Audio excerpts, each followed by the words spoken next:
Lendo a palavra de Deus, 1 João, capítulo de número 2, versículos 15 ao 17, onde diz assim para nós as Sagradas Escrituras: Não ameis o mundo, nem o que no mundo há.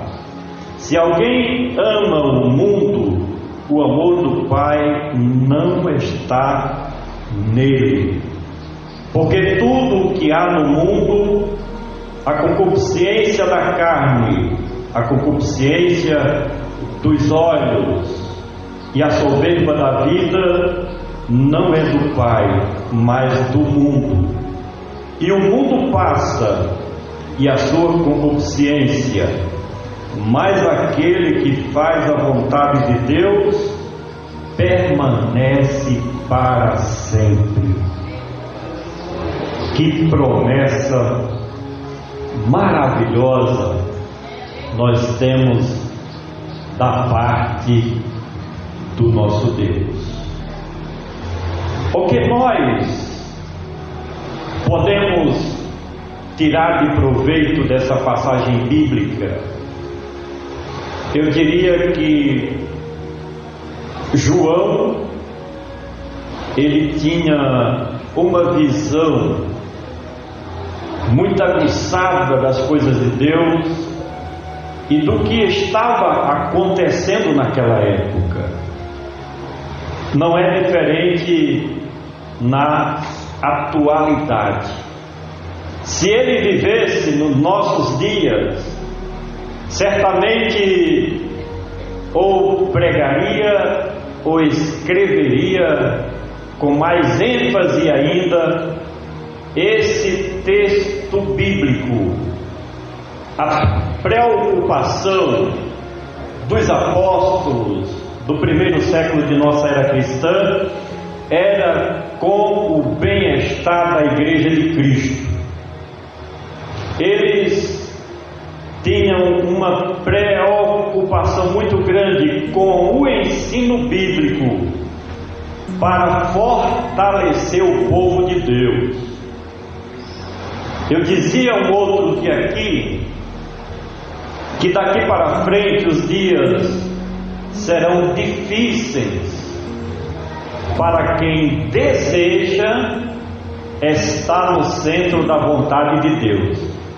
Para quem quer viver de qualquer maneira, a porta é larga, o caminho é espaçoso, mas, no entanto, quem escolheu fazer a vontade de Deus vai ser provado, vai ter que passar no teste, se é um cristão verdadeiro ou não. E essa pressão, ela vai vir de todos os lados. Sabe por quê? Porque cada dia que passa, mais nós nos aproximamos do dia glorioso da volta do Cristo de Deus. E somente aqueles que perseverarem até o fim, diz a Bíblia, que serão salvos. Quem recuar, perdeu tudo. Quem se desviar, perdeu tudo.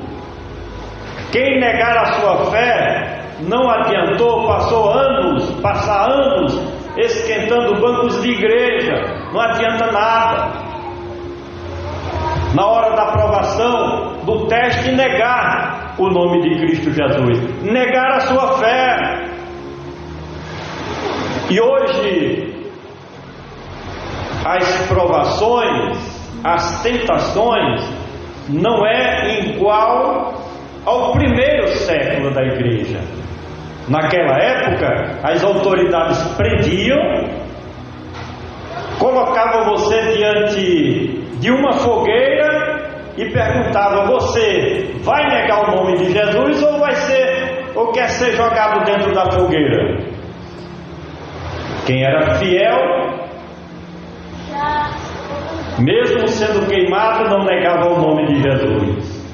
Muitos abandonavam a fé. Hoje é diferente. Hoje a prova, sabe qual é?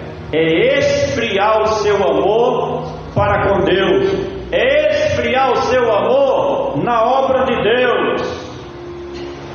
Por isso que você vê muitos, é grande a quantidade, irmãos, daqueles que estão abandonando a casa de Deus, de um modo geral. Conheço muitos pastores no estado da Paraíba e converso com eles, e eles têm falado sobre isso. O povo está esfriando, e esse esfriar é negar a fé. Por quê? Porque chega um momento que você não tem força para continuar na jornada. Enquanto podemos, vamos buscar a presença de Deus e nos fortalecer cada vez mais, para então termos força o suficiente para enfrentar os maus dias que teremos pela frente. E nesta preocupação com a igreja do Senhor Jesus é que João escreveu estas palavras, quando ele começa dizendo: não ameis o mundo, nem o que no mundo há. Que mundo é esse a que se refere o escritor sagrado? Não é o sol, as estrelas, a terra, é o sistema. Esse mundo que não devemos amar é uma proibição. Você tem um filho ou uma filha e aquela criança está fazendo algo de errado e você diz: não faça. É uma proibição, não faça, porque se fizer vai dar errado. Não é diferente com a palavra de Deus. Moisés deixou a sua lei, a sua legislação, e tinha não faça isso, não faça isso. Deus próprio dizendo. Com Jesus não é diferente. Ele veio, estabeleceu a sua legislação, o seu evangelho, e também tem muita coisa que não podemos fazer, porque se fizermos, vamos entristecer o Espírito Santo de Deus, vamos desagradar a Deus, e só quem perde somos nós. Deus não perde nada, quem perde somos nós. Então quando ele diz não faça isso, é para o nosso próprio bem. E a mensagem é: não ama o mundo, não ameis o mundo, nem o que no mundo há. Esse mundo é tudo que está aí que desagrada a Deus. A Bíblia diz, o próprio Jesus falando, veja o que ele diz sobre este mundo, sistema, sobre este mundo dominado pelo mal, sobre este mundo dominado pelas trevas. Evangelho de João, capítulo 15, versículo 18, 19 e 20. Diz assim: olha, se o mundo vos aborrece, sabei que primeiro do que a vós me aborreceu a mim. Às vezes nós não entendemos quando alguém se levanta contra nós, mesmo sem motivos, mesmo sem razão de ser. Alguém se levanta contra você de maneira injusta, e se não tivermos o Espírito Santo de Deus, não vamos compreender que são pessoas mundanas, são pessoas que estão sendo utilizadas, são instrumentos do mal e das trevas, do inimigo, do adversário, para tentar me atingir e atingir. Foi justamente o que o Senhor Jesus ele falou aqui, olha: se o mundo vos aborrece, sabei de que primeiro do que vos aborrece, aborreceu a mim. Aleluia. Jesus não errou, não falhou, não falou mal de ninguém, não prejudicou a ninguém, só pensava o que era bom para os outros. Fez tanto milagres, prodígios, sinais e maravilhas, mas veja que o mundo se levantou contra ele. Não é diferente na vida de cada um de nós. Sabe por quê? Do versículo 19 tem a explicação. Olha, veja bem: se vós fosseis do mundo, o mundo amaria o que era seu, mas porque não sois do mundo, antes eu vos escolhi do mundo, por isso que o mundo vos aborrece. Tem versão que diz: por isso que o mundo vos odeia.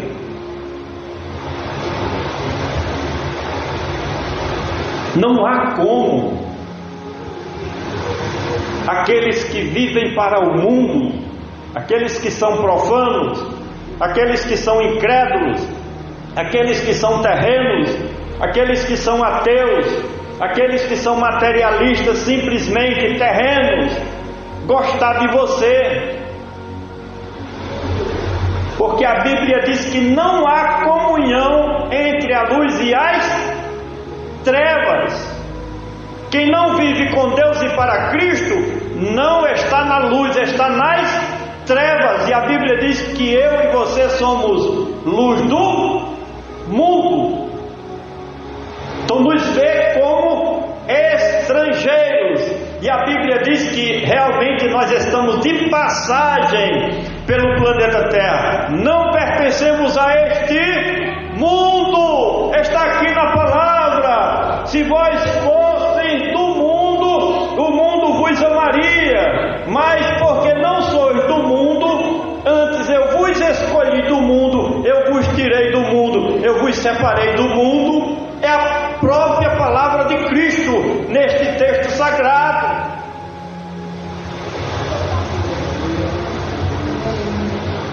Qual é o conselho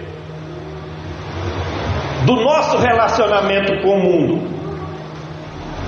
Romanos capítulo 12, versículo 2 diz assim: e não vos conformeis com este mundo. O que o apóstolo estava nos ensinando nesta passagem bíblica? Não vos conformeis com este mundo. É que nós não vamos viver de acordo com o padrão do mundo. Se o mundo, ou o homem profano, o homem mudando, vai pela direita, vamos pela esquerda. Ou o contrário, se ele vai pela esquerda, vamos pela direita. Você sabe o que significa dizer ser santo? E a Bíblia diz: sede santo como eu sou santo. Santo é separado do mundo, é separado para Deus, dedicado às coisas de Deus. Segundo o grego, santo quer dizer diferente. Você não pode ser, eu não posso ser igual a um homem lá do mundo. Tem que ser diferente, porque ser santo é ser diferente, é fazer a diferença no meio da sociedade, lá no seu trabalho. Você tem que fazer a diferença. Alguém tem que olhar para você e admirar o seu jeito de falar, de andar, de se comportar, de se vestir.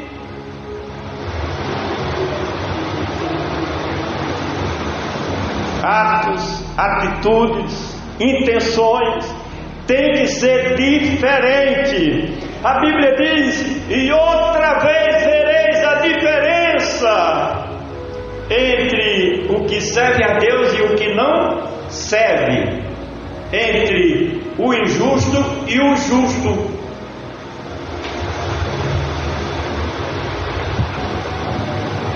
1 João capítulo 5, versículo 4 e 5.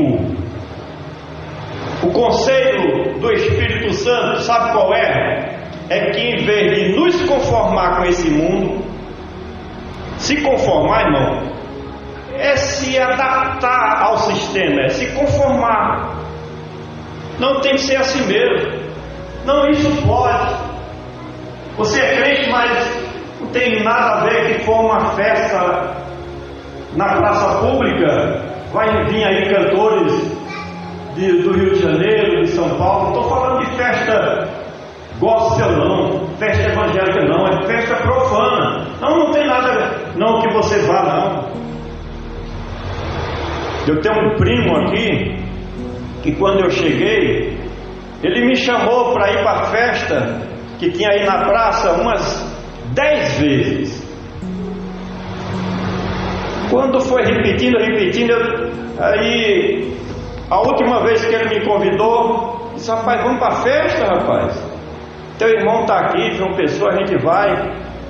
Você fica tomando guaraná lá e comendo churrasco. Aí eu disse: você já me convidou umas 10 vezes. Eu vou te fazer um convite. Você me convidou 10 vezes. Eu vou fazer um convite para você. Ele disse: qual é? Eu digo: vamos domingo para a igreja? Nunca que fui. Fica essa sedução do mundo, dos ímpios, dos profanos, querendo nos tirar da presença de Deus. Nós temos que ter vigilância, ter cuidado para não ceder. Não podemos nos conformar com este mundo.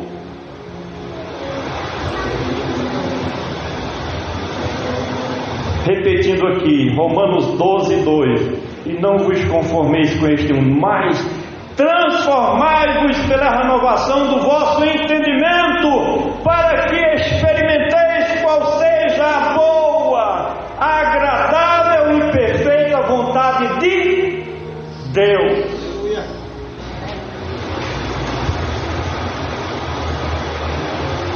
Onde tiver as trevas, não podemos estar lá. Não. Onde o mundo domina, não cabe um cristão verdadeiro. Não ameis o mundo, nem o que no mundo há. Tiago, escrevendo na sua carta, capítulo 4, versículo 4, sabe o que ele diz? Presta atenção. Olha aqui: não sabeis vós que a inimizade do mundo, ou melhor, não sabeis vós que a amizade do mundo é inimizade contra Deus? Portanto, qualquer que quiser ser amigo do mundo se constitui o quê?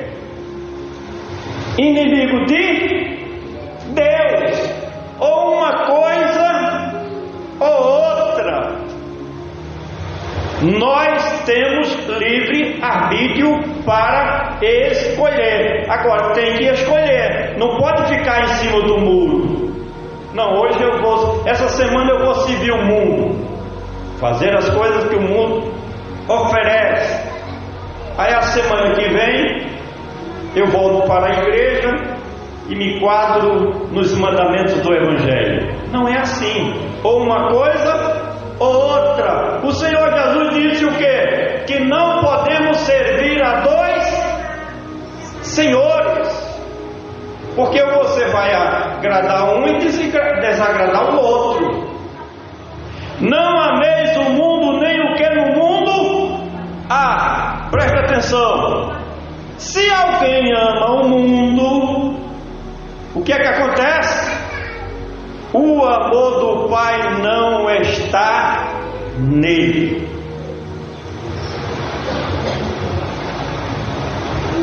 Versículo 16: porque tudo o que há no mundo, Aí 3 coisas aqui ele enumera.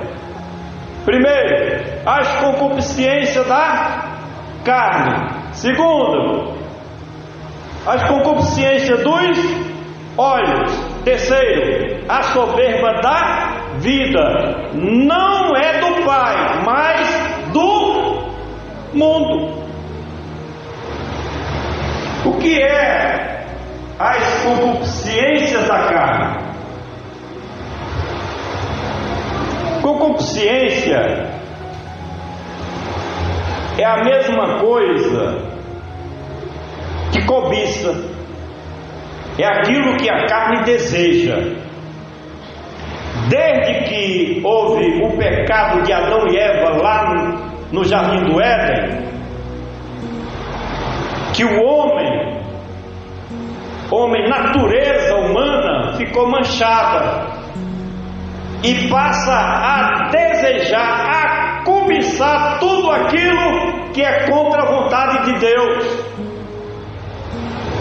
Eis a razão porque há uma necessidade de nós fazermos uma entrega total e absoluta de nossas vidas, do nosso querer, do nosso desejo ao Espírito Santo de Deus, porque Ele dominando a nossa natureza, aí fazemos sim a vontade do Senhor. Caso contrário, vamos viver de acordo com as concupiscências da carne.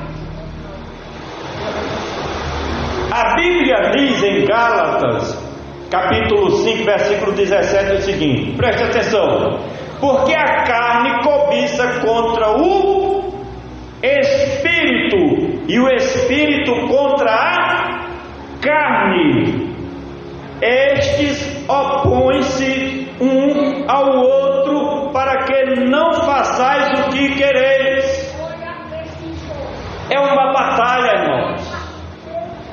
Já ouvi muitos pregadores dizer que nós temos 3 tipos de batalha, lutas diárias, se quisermos servir bem ao reino de Deus. Luta contra o mundo, luta contra a nossa carne, aos desejos carnais, e luta contra o diabo, o nosso adversário. E temos que vencer o mundo,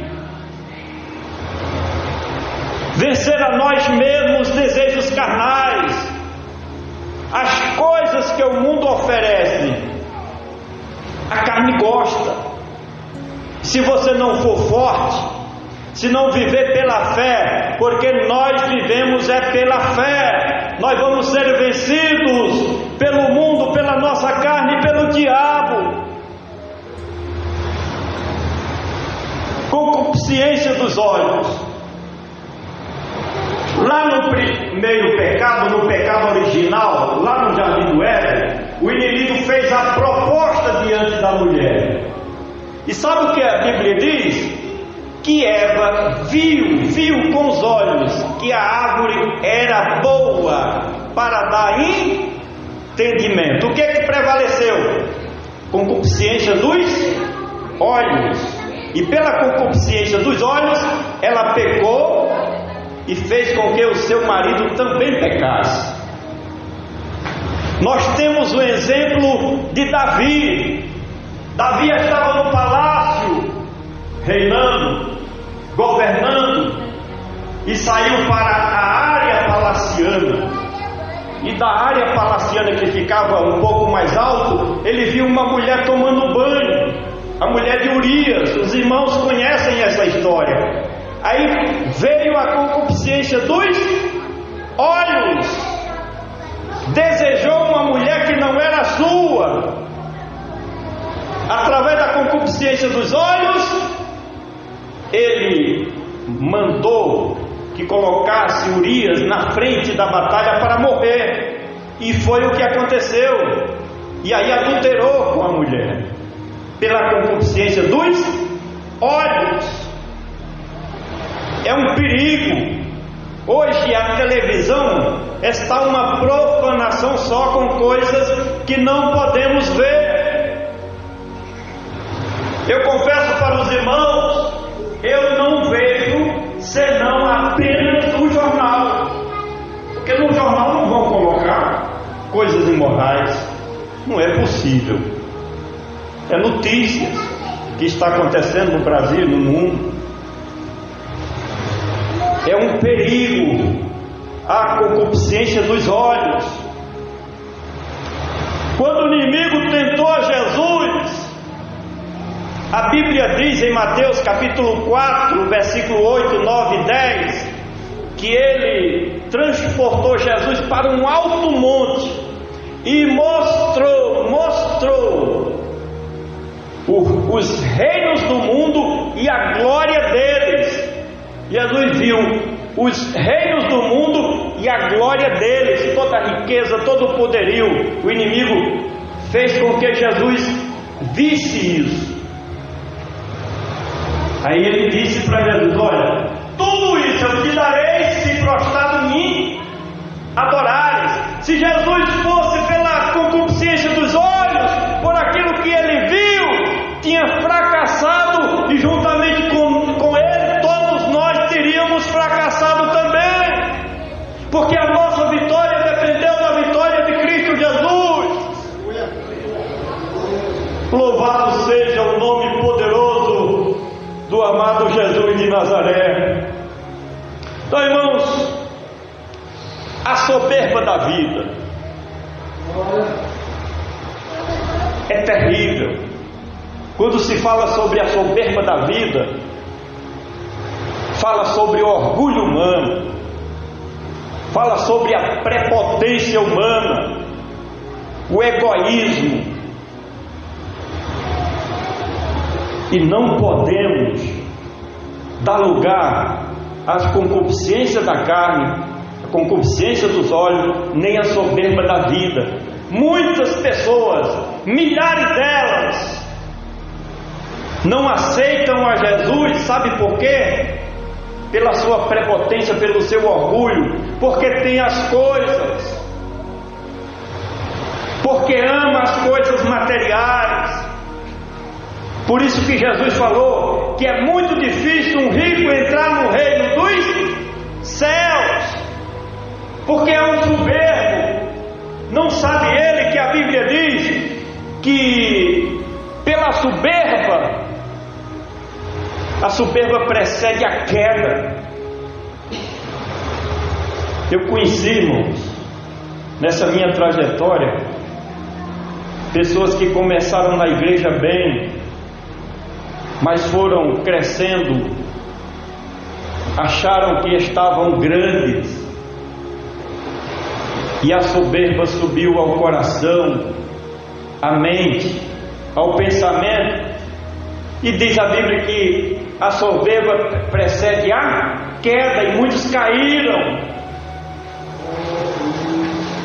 saíram da presença de Deus, o que sofre muitos prejuízo. Provérbios 16, 18: a soberba precede a ruína, e a altivez de espírito precede a queda. Salmo 19, versículo 13: também da soberba guarda o teu servo, era Davi dizendo: guarda, me guarda, não deixa que a soberba entre no meu coração, meu Pai. O orgulho, a prepotência do homem se achar melhor do que o outro, mais importante do que o outro. E hoje é uma guerra, uma batalha, um querendo tomar o lugar do outro. É assim ou não é? Mas eu quero finalizar. 17: o mundo passa e a sua concupiscência, mas aquele que faz a vontade de Deus, o que acontece? Permanece para sempre. Mas aquele que faz a vontade de Deus permanece para sempre, jamais cairá. Quem faz a vontade de Deus jamais será destruído. Quem faz a vontade de Deus jamais será derrotado. Passa luta, passa provação, passa o teste, sim, porque estamos sujeitos a estas coisas, mas jamais será destruído. Que Deus em Cristo Jesus Aplique esta palavra em nossos corações para vivermos de acordo com a vontade de Deus. Repito, aquele que faz a vontade de Deus permanece para sempre. Pode tombar, pode até morrer, pode até ser vencido pela doença, pela enfermidade ou pela velhice, mas quando Jesus voltar, ressuscitará, participará do arrebatamento da igreja que foi comprada e redimida com o sangue do Cordeiro de Deus que tira o pecado do mundo. Aquele que faz a vontade de Deus permanecerá. O que significa isso? Vai ter vida eterna, vai ter salvação, vai morar eternamente nas mansões celestiais com o Deus de Abraão, o Deus de Isaac e o Deus de Jacó. Amém? Glórias ao nome poderoso do nosso amado Deus.